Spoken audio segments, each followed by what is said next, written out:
Baik anak-anak, selamat pagi. Ya. Ya, baik, kita mulai pembelajaran kita pada hari ini ya. Tolong perhatikan gambar berikutnya. Manakah yang lebih asam? Jeruk atau semut? Ini maksudnya adalah asam format ya, itu yang dihasilkan dari sengatan semut ataupun lebah itu ya, juga bersifat asam. Ataukah ini asam cuka? Ya.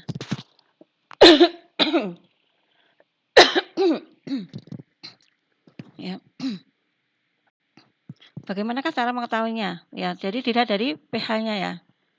pH-nya semakin kecil pH berarti semakin asam ya. Nah, ini kalau semut ini ya, maksudnya ini adalah asam format ya. Jadi asam semut kadang disebut begitu, yang dihasilkan dari sengatan semut ataupun kalau sengatan lebah juga itu bersifat asam ya. Maka kadang jika kita ada yang tersengat lebah ya, itu dikasih bunga ya. Bunga diusek-usek gitu toh. Nah, itu kan bunga bersifat basah, maka akan netral sehingga diharapkan akan sembuh. Ya, sebentar ini ada yang masuk ini.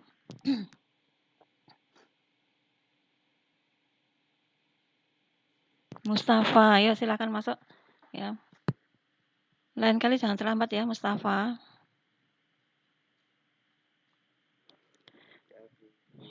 Ya, baik, kita lanjutkan. Ya.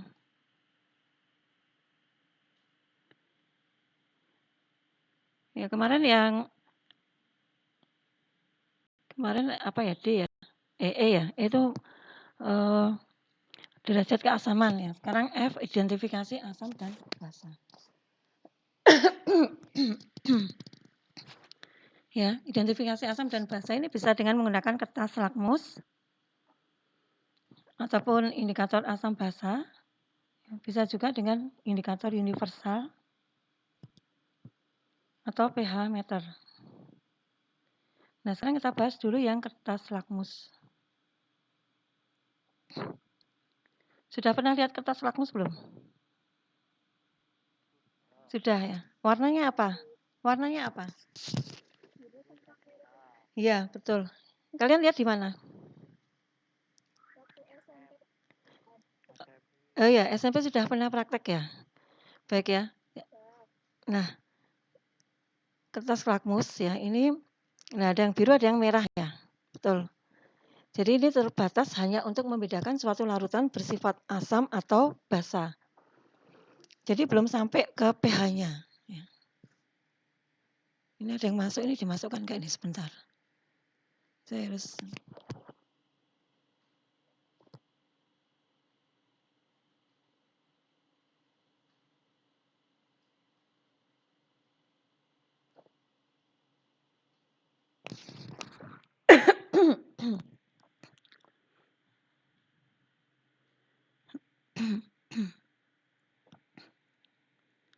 Ya, jadi lakmus ya tadi ya.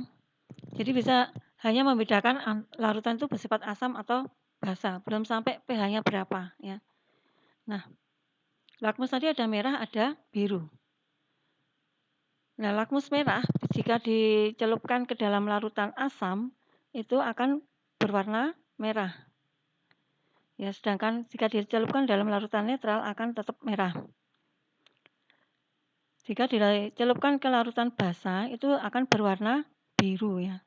Supaya mudah mengingat-ingat ya, basa B, biru ya. Jadi dalam suasana basa warnanya biru. Sedangkan lakmus biru jika dicelupkan di dalam larutan asam itu akan berwarna merah. Seperti perhatikan ya, gambar berikut ini adalah contoh lakmus biru yang dicelupkan ke larutan yang bersifat asam. Nah, ini lakmusnya dari biru berubah menjadi merah. Lakmus biru jika dicelupkan dalam larutan netral itu berwarna biru. Nah, jika dicelupkan ke dalam larutan basa maka tetap biru ya. Bisa dipahami? Ya. Baik, sobat, sekarang saya cek benar-benar paham atau belum ya. Nah, jika saya mempunyai larutan X ya, misalkan X dengan lakmus merah itu warnanya merah. Dengan lakmus biru warnanya merah. Berarti larutan tersebut bersifat apa? Asam. Asam, betul ya. Nah, sekarang saya jika mempunyai larutan Y gitu ya. Jika saya celupkan lakmus merah, itu warnanya tetap merah. Jika saya celupkan ke dalam larutan tersebut ya, itu lakmus biru tetap biru. Berarti bersifat apa? Netral ya. Netral pH-nya berapa? Betul. 7 ya. Kemudian saya mempunyai larutan Z misalkan ya. Dengan lakmus merah itu warnanya biru. Dengan lakmus biru tetap biru. Berarti larutan Z tersebut bersifat basa. Ya, betul sekali ya. Bersifat basa ya. pH basa itu lebih dari 7. Kalau asam? Kalau asam? Ya, kurang dari 7. Ya, betul ya. Berarti sudah paham semua ya. Saya lanjutkan.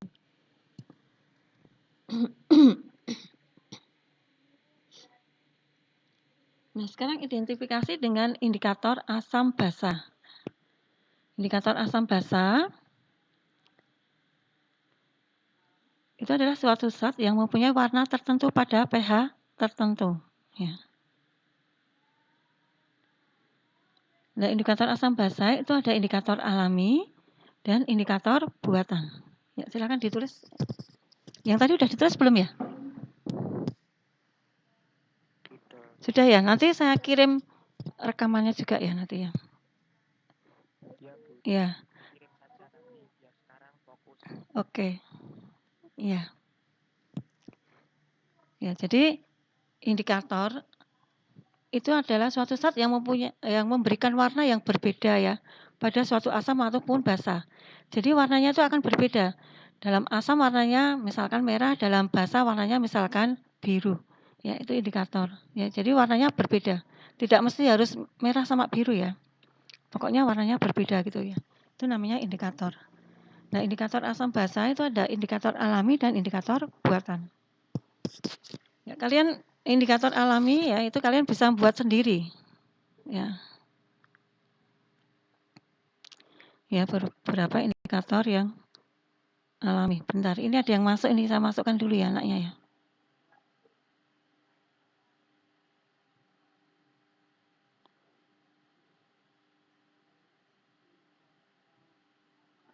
Ya. Nah, indikator alami ini bisa dibuat dari ekstrak bunga sepatu yang berwarna merah. Kalian sudah pernah lihat belum bunga sepatu? Sudah ya. Nah, itu ya, dibuat ekstraknya. Ekstrak caranya buat jadi bunga sepatu tersebut dihaluskan ya atau ditumbuk sampai halus kemudian kamu diperas ya, diambil airnya. Nah, itu adalah ekstraknya. Nah, untuk ekstrak bunga sepatu ini bisa digunakan sebagai indikator ya, karena dalam suasana asam maupun basa itu warnanya berbeda ya. Jadi misalkan dia dicelupkan dalam larutan asam, dia warnanya merah. Jika pada larutan netral ungu, jika pada larutan basa hijau. Ya. Kemudian kulit manggis juga bisa dijadikan sebagai indikator ya. Ekstraknya juga. Jadi kulit manggis tadi dihaluskan, diperas, ya airnya tadi bisa digunakan sebagai indikator. Kalau dalam asam itu warnanya coklat kemerahan, netral itu warnanya ungu, kalau basa warnanya biru kehitaman. Kemudian ekstrak kol merah, ya. Itu juga bisa digunakan sebagai indikator. Dalam asam warnanya merah muda, dalam netral warnanya ungu, dalam basa warnanya hijau. Kemudian kunyit ya, kunyit kan sering dijumpai di rumah ya, di dapur tuh mesti ada kunyit ya biasanya. Itu diambil ekstraknya juga bisa digunakan sebagai indikator ya. Dalam asam warnanya kuning tua, dalam netral warnanya kuning terang, basa warnanya jingga atau oranye. Nah, ini memang syaratnya memang kalian tidak boleh buta warna ya, karena harus bisa membedakan warna. Ini kalau kunyit ini dari kuning menjadi oranye ya, atau jingga itu kan perbedaannya sangat tipis sekali ya. Kalau tidak bisa membedakan susah ini. Ya kalau buta warna ya tidak bisa membedakan tentunya ya. Jadi maka orang-orang ahli kimia itu biasanya syaratnya satu, tidak boleh buta warna ya, karena sering bermain dengan warna. Ini warnanya dari kuning tua menjadi oranye tuh kuning kemerahan tuh ya. Tahu toh?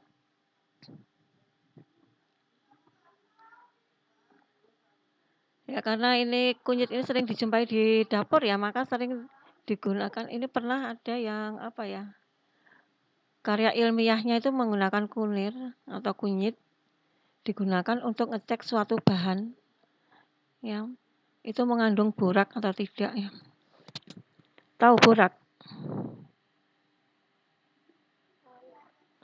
Borak ya.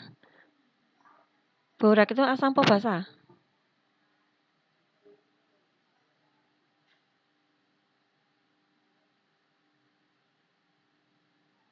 Coba silakan boleh browsing. Borak itu asam basa, bersifat asam basa.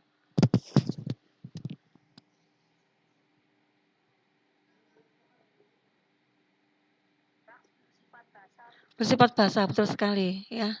Dan biasanya digunakan untuk apa toh borak itu?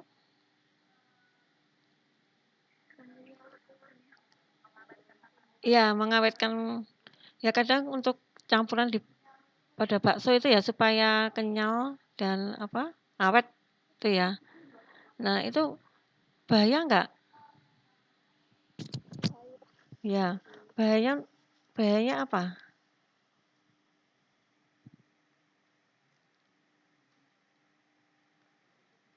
Bisa menyebabkan apa? Kanker. Ya. Ya jadi kalau ya tidak langsung ujuk-ujuk makan apa borak tadi langsung kena kanker gitu enggak ya, tapi memang waktunya dalam jangka waktu yang lama, 5 tahun, 10 tahun begitu ya. Nah, borak itu kalau di pasaran tuh namanya uyah bleng, tahu ya? Jadi ada yang kalau orang-orang di desa tuh bilangnya uyah bleng atau cetitet itu ya yang untuk buat karak itu ya. Ya supaya bisa kenyal gitu. Nah, itu ternyata berbahaya sekali ya. Kalau apalagi dicampurkan dalam bakso ya. Jadi kalau dikonsumsi dalam jangka waktu yang lama akan berbahaya. Nah, bagaimana cara ngeceknya suatu makanan tersebut mengandung borak? Ya, kalian bisa menggunakan ini kunir ya, kunir atau kunyit. Ya, jadi siapkan kunyit, kemudian sama tusuk gigi ya, tusuk gigi. Jadi nanti kunyit tusuk giginya ditusukkan ke kunyit. Nah, setelah itu kamu tusukkan ke bakso. Jika kalau borak tadi kan warnanya bersifat basah ya. Jadi kalau warnanya tadi berubah menjadi oranye ya, nah berarti itu mengandung borak ya. Tentunya kalian kalau tanya ini mengandung borak atau tidak, tentunya mesti bilangnya tidak ya. Materi pasaran kan kalau mengandung mengaku gitu ya. Nah, begitu. Jadi bisa kalian cek sendiri ya dengan kan gampang ya itu ya, mudah sekali ya dilakukan karena ya kunyit sama tusuk gigi ya yang bawa itu. Itu pernah kok diajukan karya ilmiah ya anak SMP apa SMA itu ya untuk ngecek suatu ya bakso itu mengandung borak atau tidak ya. Tidak hanya bakso ya, mungkin somai atau dan lain sebagainya itu bisa dicek seperti itu. Nah, tugas kalian itu adalah membuat indikator alami di rumah ya. Sebentar ini yang masuk ini. Novanda ya, selamat bergabung Novanda. Ini sudah masuk semua ya, 36 ya, sudah masuk semua. Lain kali jangan terlambat ya Novanda. Ya baik, jadi tugas kalian adalah membuat indikator alami di rumah ya. Bisa menggunakan ekstrak bunga sepatu, kulit manggis ya.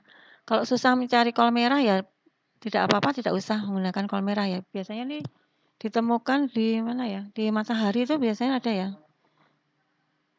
Ya di supermarket itu biasanya ada. Kemudian ekstrak kunyit ya. Jadi saya hanya minta minimal 3 ya. Minimal 3 indikator alami yang kalian buat. Kemudian bisa aja kalian mencoba-coba selain bunga sepatu apakah bisa bunga yang lainnya? Ya, misalkan bunga mawar ataupun bunga melati dan lain sebagainya kalian coba-coba ya bunga apa tuh? Tepak doro, tahu tepak doro? Yang warnanya ada yang pink, ada yang putih, itu bisa dicoba ya. Itu bisa dicoba. Nah, caranya mengetahui ini bisa digunakan sebagai indikator atau tidak, maka kalian menyiapkan ya 3 macam larutan yang bersifat asam, netral, dan basa. Yang asam itu kan yang mudah HCl ya, asam klorida ya, karena ini merupakan bahan kimia yang sangat berbahaya ya, air keras ya. Jika kena kulit kalian juga berbahaya, maka asamnya pakai ini aja, air jeruk ya. Jeruk kan mudah ditemui toh di rumah kalian ya, di sekitar kalian. Ya, jeruk nipis ya, diperas dikasih air 1 gelas gitu ya, diaduk. Nah, itu sebagai larutan asamnya pakai air jeruk. Boleh nanti menggunakan yang lainnya, asam cuka atau yang lainnya ya. Kemudian yang bersifat netral itu adalah Aquades ya. Aquadesnya ini kan musim hujan ya, bisa kalian ya gunakan air hujan. Tapi air hujannya nampungnya itu yang langsung turun dari langit, jangan yang dari genteng ataupun dari ya pralon dan lain sebagainya ya, ataupun dari pohon ya. Jadi langsung yang turun dari langit. Ya, jadi benar-benar bersih. Itu kita gunakan sebagai Aquades atau yang bersifat netral. Kemudian basa ini bisa digunakan air kapur. Air kapur itu ya bisa kalian menggunakan injet. Tahu injet? Injet dilarutkan dalam air. Atau misalnya nggak punya injet ya berarti pakai ini. Batu gamping tahu ya? Gamping untuk biasanya dicampur dengan semen itu ya untuk bangun itu ya. Nah, itu gampingnya 1 sendok saja dilarutkan dalam air 1 gelas. Ya. Jadi kalian menyiapkan 3 larutan tadi ya, yang bersifat asam, netral, basa. Atau misalnya kalian kesulitan juga mencari gamping ataupun injet, ya bisa menggunakan air sabun.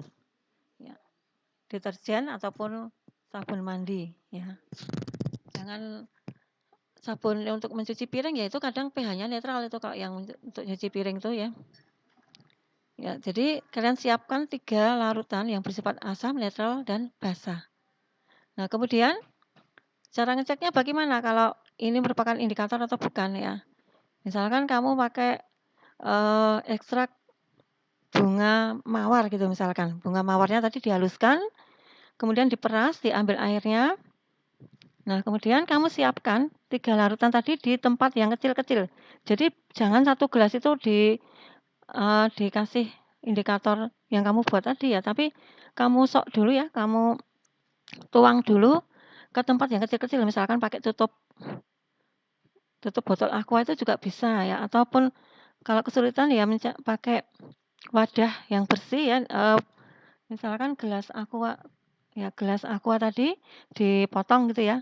Jadi nanti dituang sedikit-sedikit ya. Jadi 3 gelas aqua atau 3 tutup botol aqua, masing-masing dituangin larutan yang bersifat asam ya tadi air jeruk, Aquades, satunya tadi air kapur ya. Nah, masing-masing diberi ekstraknya tadi ya. 2 tetes ya. Kalau punya pipet tetes pakai pipet tetes, kalau tidak ada pipet tetes ya berarti kalian pakai ini aja, dituang aja ya. Dituang aja sedikit-sedikit aja masing-masing. Kamu lihat perubahan warnanya ya. Dalam asam warnanya bagaimana, dalam netral warnanya bagaimana, basa warnanya bagaimana, dicatat. Nah, kemudian nanti menguji ekstrak yang lainnya lagi ya, misalkan bunga sepatu atau bunga tepak doro gitu ya. itu wadahnya ganti ya, atau kalau pakai wadah yang untuk ngecek tadi boleh, tapi harus dicuci bersih dan dilap ya, supaya larutannya tidak terkontaminasi, ya. Jadi larutan asam maupun netral dan basa ini ngosoknya sedikit-sedikit saja ya. Kemudian nanti ekstraknya juga hanya beberapa tetes saja ya, 2 tetes sampai 3 tetes begitu.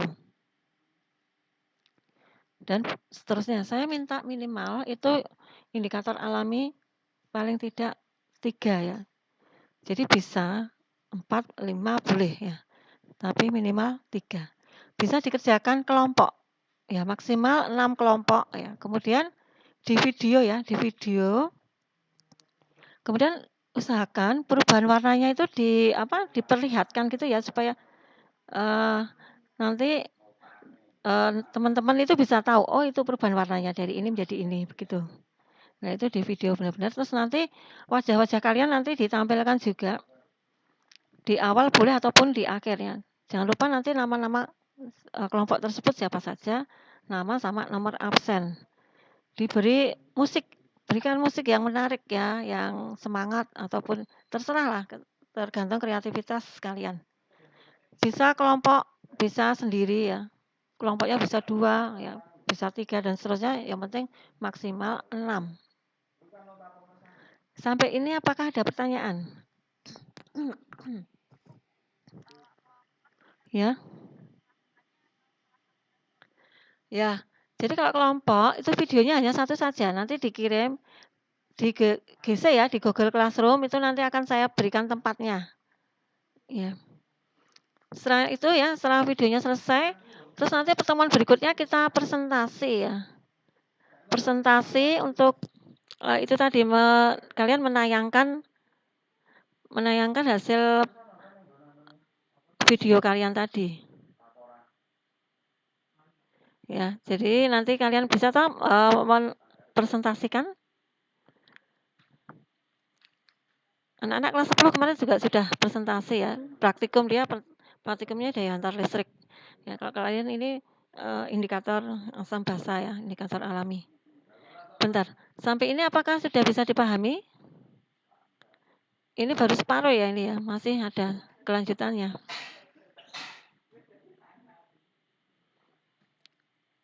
Kalau tidak ada pertanyaan, saya lanjutkan ya. Jadi ini tadi, pertama itu kalian mencari dulu indikator alami ya. Kalian boleh ini pakai bunga sepatu, kunyit boleh.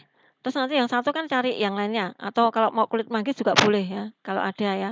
Ataupun kol merah bisa ya kalau ada, itu minimal 3 ya.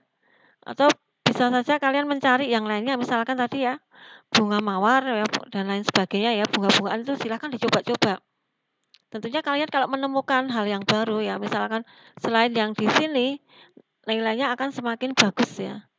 Nah, itu kalian coba-coba, kalau sudah menentukan, sudah tahu, ini bisa digunakan sebagai indikator. Misalkan bunga tepak doro gitu, misalkan bisa digunakan sebagai indikator. Nah, kemudian berikutnya adalah indikator yang kalian temukan tadi ya. Dan ini tadi ya, minimal 3 tadi, itu gunakan untuk mengecek suatu berbagai larutan, ya bebas larutannya. Ya. Misalkan kalau kamu ingin ngecek air kelapa. Air kelapa itu bersifat apa ya? Asam, apa netral, atau basa. Nah, indikator yang kamu temukan tadi, yang sudah kamu buat tadi, itu digunakan untuk ngecek itu. Jadi air kelapa, sedikit aja ya, seperti tadi, hanya satu tutup botol aqua gitu ya, ataupun ya pakai gelas aqua juga enggak apa-apa ya, jadi hanya plastik itu aja. Itu kan nanti hanya sedikit saja. Kalau di sendok mungkin kira-kira 1 sendok, tapi nggak usah di sendok aja, nanti takutnya sendoknya untuk nyendoki sana sini, larutannya bisa terkontaminasi. Jadi dituang gitu aja ya, sedikit, kemudian kamu tetesi dengan indikator yang kamu temukan tadi, ekstraknya tadi ya, ditetesi 2 sampai 3 tetes ya, atau disok dikit aja. Warnanya apa? Misalnya kamu tetesi dengan ekstrak bunga sepatu. Oh, warnanya hijau.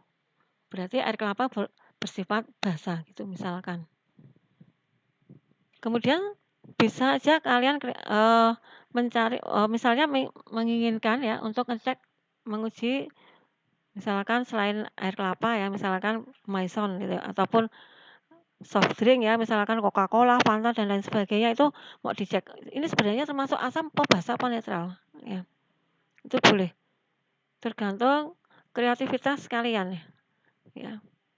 Minimal saya juga minta ini 3 ya. Jadi nanti dibuat tabel ya. Jadi kalau tabelnya yang ekstrak tadi, untuk menemukan indikator tadi pakai ini, kemudian yang tabel yang untuk menentukan asam atau basa itu nanti yang di sebelah kiri di sini adalah larutan yang diuji, misalkan tadi air kelapa. Kemudian di sini indikatornya apa? Misalkan kamu tadi indikatornya bunga sepatu, warnanya apa? Ya, misalkan terus kunyit warnanya apa? Ya. Terus misalkan bunga tepak doro warnanya apa? Begitu ya. Jadi nanti langsung aja air kelapanya dituang 3 tempat. Misalkan kalau indikatornya 3 ya, 3 tempat. Kemudian masing-masing disoi, catat warnanya apa. Begitu. Kemarin anak IPA 2 itu pengen mengetahui ini apa ya, urin itu bersifat asam apa basa apa netral gitu. Ya boleh silahkan, nggak boleh apa-apa, saya bilang gitu. Tergantung kreativitas atau kalian sendiri-sendiri. Ada yang ya boleh ngecek misalkan sunlight ataupun air sabun cuci piring ya. Ini bersifat apa? Apakah asam apa basa apa netral gitu ya. Nah kan misalkan netral kan aman untuk tangan ya. Kalau basa mungkin terus kering ya. Nah, itu silahkan di kreativitas kalian sendiri-sendiri ya. Boleh sebanyak-banyaknya, tapi saya minta minimal 3. Oke, waktunya berapa hari? Kira-kira 2 minggu cukup nggak?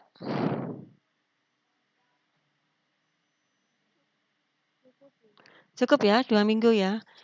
Nanti videonya, tabelnya ini ditayangkan ya, indikatornya ini ditayangkan, kemudian nanti juga hasil dari uji kalian ya, berbagai larutan tadi juga ditayangkan. Begitu ya.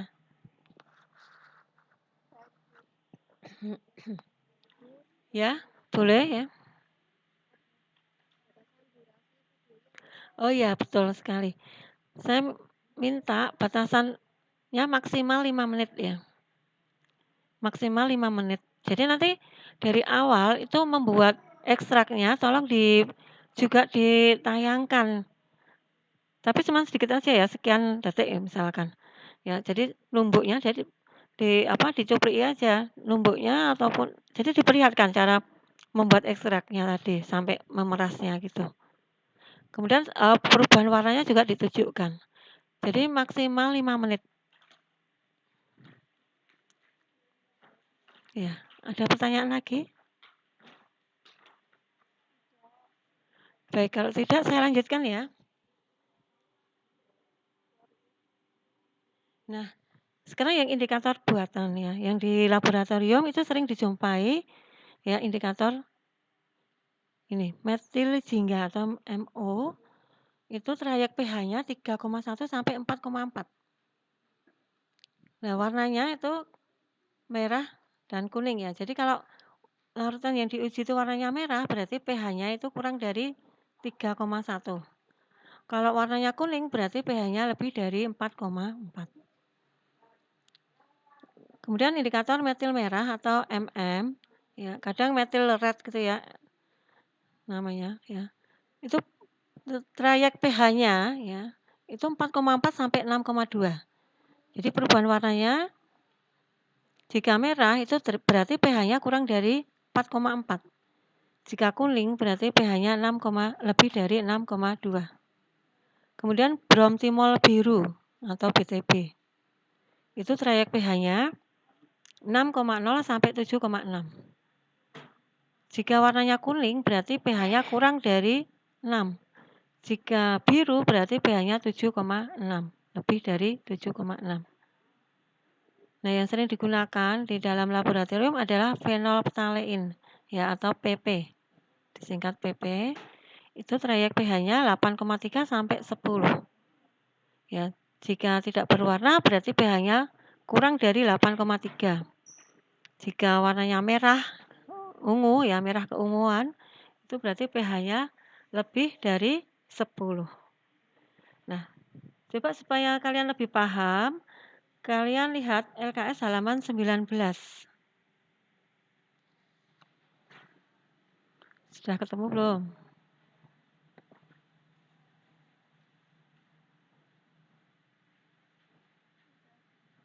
Ya, coba soalnya dibacakan. Tisa, yang nomor 13.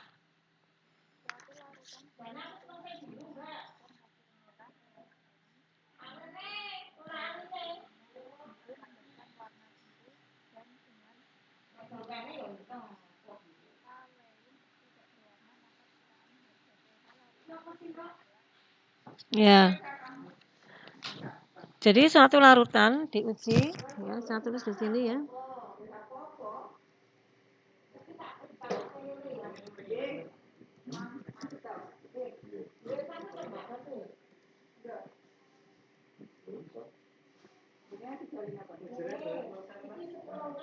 Silakan yang lainnya mengerjakan dengan indikator.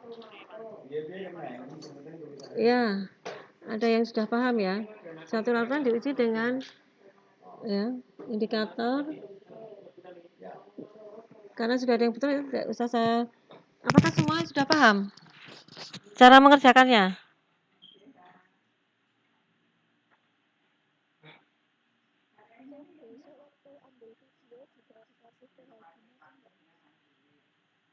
Tidak, karena kan kita tidak sampai ke pH ya, kita hanya sampai ini asam atau netral atau basa begitu. Ya, jadi kalian buat dulu garis bilangannya ya. Ya, jadi dibuat dulu garis bilangannya. Di situ suatu larutan diuji pH-nya ya. Metil merah berwarna kuning. Kalau berwarna kuning berarti pH-nya berapa? Lebih dari 6,3. Ya. Misalkan ya, betul. Ini kemudian kita pakai garis ini. Misal di sini 6 ya. Nah, buat seperti ini dulu. Kemudian karena lebih dari 6,3 berarti panahnya ke kanan ya. Berwarna kuning ya, ke 6,3 ini ke kanan.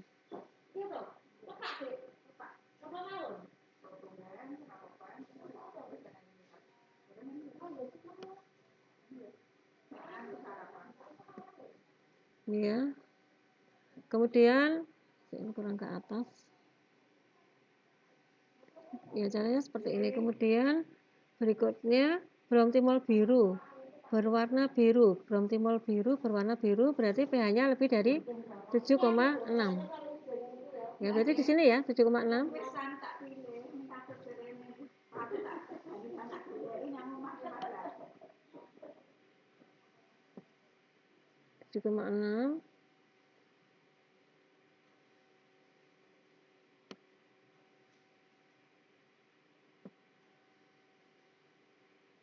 Nah, setelah itu dengan PP ya, penampertalin tidak berwarna. Kalau tidak berwarna berarti pH-nya kurang dari 8,2, ya kan? 8,2-nya di sini. Bentar ya, angkanya nanti ya. Terus ini panah ke kiri.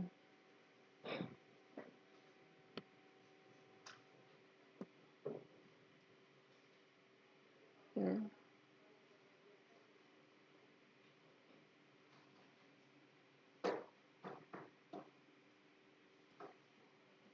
Jadi ini tadi berapa? 6,3 ya.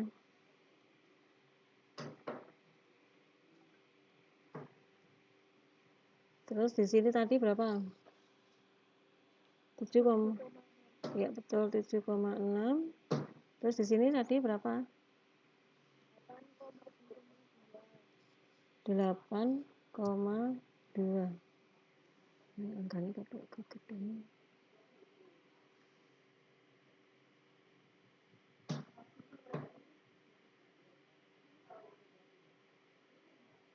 Nih, nah berarti pH-nya itu adalah terletak di antara ini. Membuat asiran gimana ini? Di blok ini di asir ya. Bikin asir. Nah.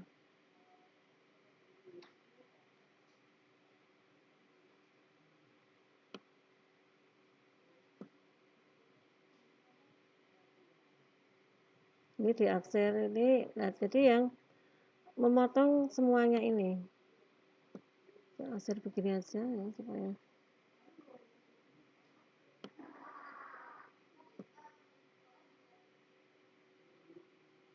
ya.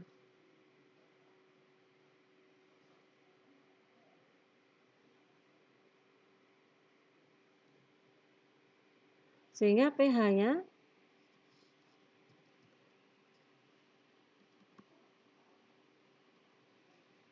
berapa ini? Lebih dari kurang lebih dari 7 kan dari sini ya 7. Kok lebih kan begini. Ini tadi kurang dari sama dengan ini begini 7,6.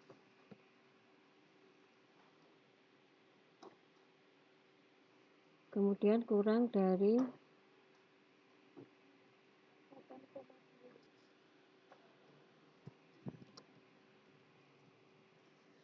nah gini ya, jadi ini 7E kan ini kan pusatnya nih ya, jadi ini bacanya dari sini pH-nya lebih dari 7,6 kurang dari 8,2. Nah, apa bisa dipahami? Bisa ya? Ada pertanyaan? Tidak ada ya? Saya lanjutkan.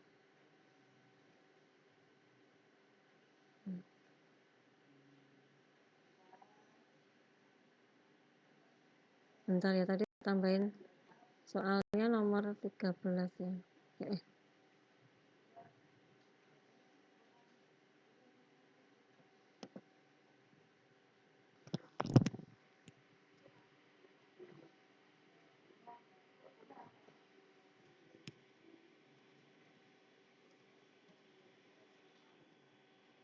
Halaman 19. Nah,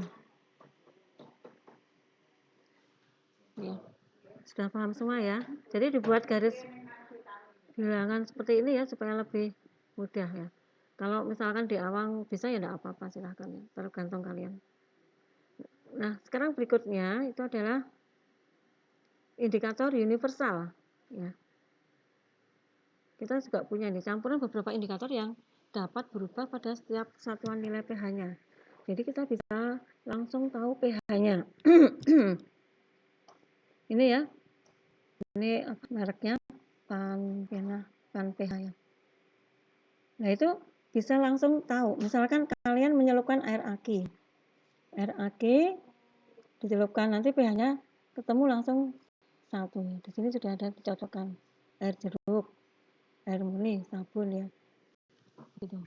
Ini yang lebih jelasnya ini gambarnya ini ya. Jadi seperti ini.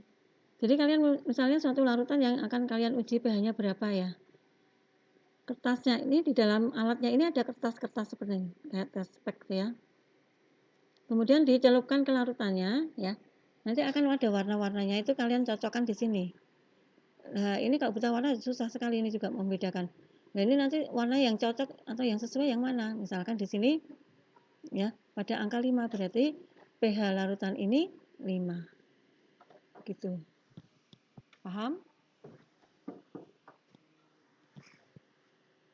Ini adalah indikator universal. Nah, ada lagi yang lebih canggih ya, itu yang digital ya, itu namanya adalah pH meter. ya, rangkaian alat elektronik yang dilengkapi dengan elektroda kaca.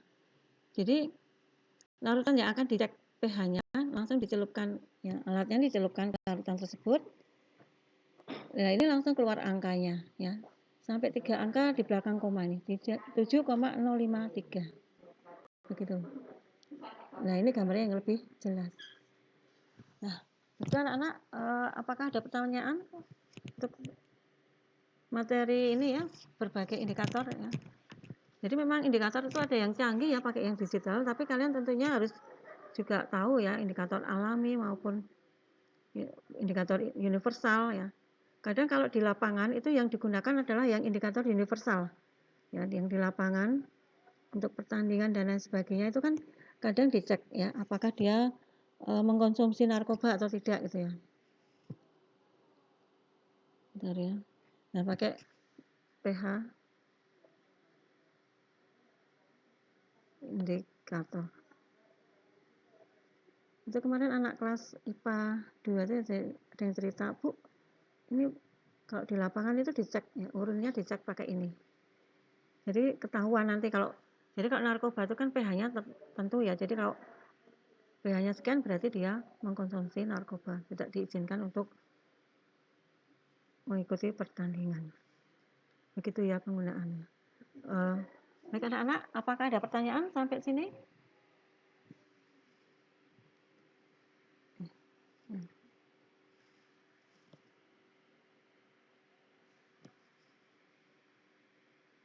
Kalau tidak ada pertanyaan, ya. Jadi itu tadi tugasnya ya dikerjakan dalam waktu 2 minggu ya. Buat videonya yang semenarik mungkin ya, sebagus mungkin. Karena nanti akan saya share di YouTube-nya SMA Wedi ya. Maka silakan ya buat sebaik-baiknya, semaksimal mungkin. Siap? Ya, baik.